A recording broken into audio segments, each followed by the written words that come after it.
Hey y'all, what's up? I'm here with another video. Today I'm just going to be giving you guys a quick encouraging word, something God spoke to me that I was like, oh wow, so basically let me give you all the background. So basically, from elementary to somewhere in high school, I was in band. And I liked the band. It was cool. I liked the fact that we did dances for it. And I always liked music. I was always musically inclined. I love beats. Just music in general just does something for my soul. So every summer we would go to band camp, and it was like $200 a time to go there. Mind you, the water was trifling. The food was not all that. But it was an experience for me, and I liked it to be out in nature, so that was another thing. And it was, but yeah. Anyways, fast forward. So I will be there for the summertime, maybe like a week or two, something like that. And for me, it's like I got to a point where I had to question if that was something I really wanted to do, because me, I come from like a single parent household. So for one, it was the amount, like paying $200 to go somewhere I really don't want to be. And then I came to terms that it's not that I didn't want to be there, but it was more so because I was discouraged. It was more so because I felt less than at the time. So I ended up quitting, like junior year of high school or something like that, or sophomore year, one of them. And I realized, like I said, I was discouraged at the time. I felt less than. Like, if you play band, then you know. There are first chair, second chair, and third chair. Basically, like, first chair, like, you're really good at it.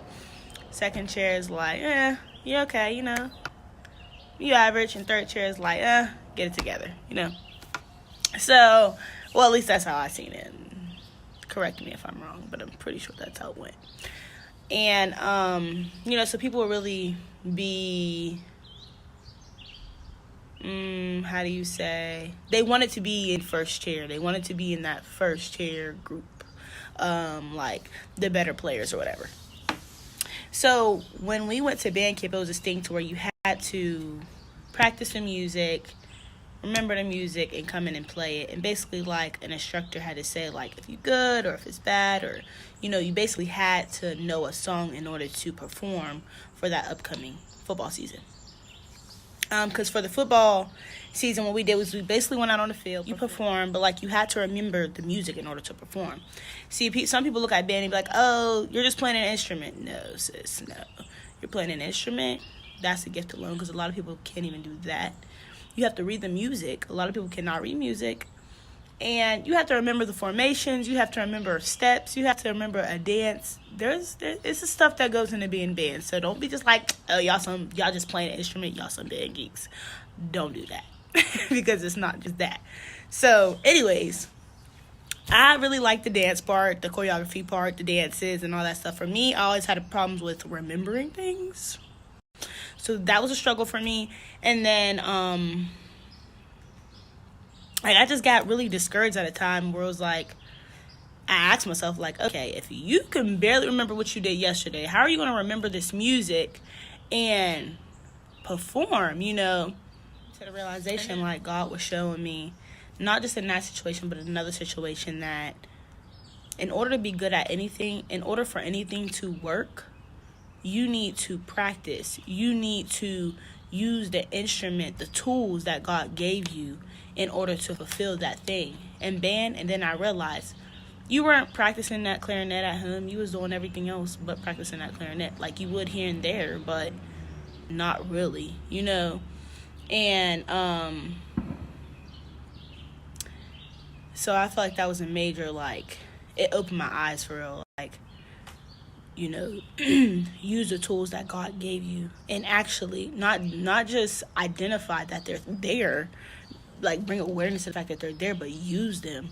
You have to work them. Same with, like they say, like, with prayer, you have to work that prayer muscle in order to gain consistency. So basically what I got from that is, no matter what you're doing, no matter if it's a sport, if it's writing, if you're in the band, whatever you're doing within your life, just make sure that you are paying attention to the gifts God gave you And if you're working that gift to its full potential, are you working that gift? Are you working that muscle to build it up to be something before just getting discouraged and throwing it away? Don't let your gifts go to waste because you aren't putting in the work that you need to be putting in. And same with prayer, how they say you have to work that prayer muscle. You have to keep praying and keep praying if you want to see results. You know, you can't just let yourself get down in the dumps and get discouraged and get upset because things aren't working out in your favor, and the whole time you realize you're the problem. You know what I'm saying? Like, you are the problem. And so many people, I feel like everybody on this earth has their own gift that God gave them, honestly.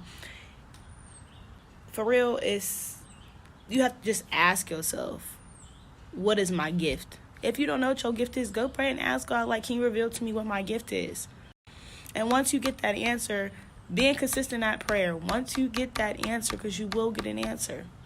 Once you get that answer, practice at that gift. Like they say, practice makes perfect. There's truth to all these quotes. There's truth to them. That's why someone made it. Go out there and work them gifts.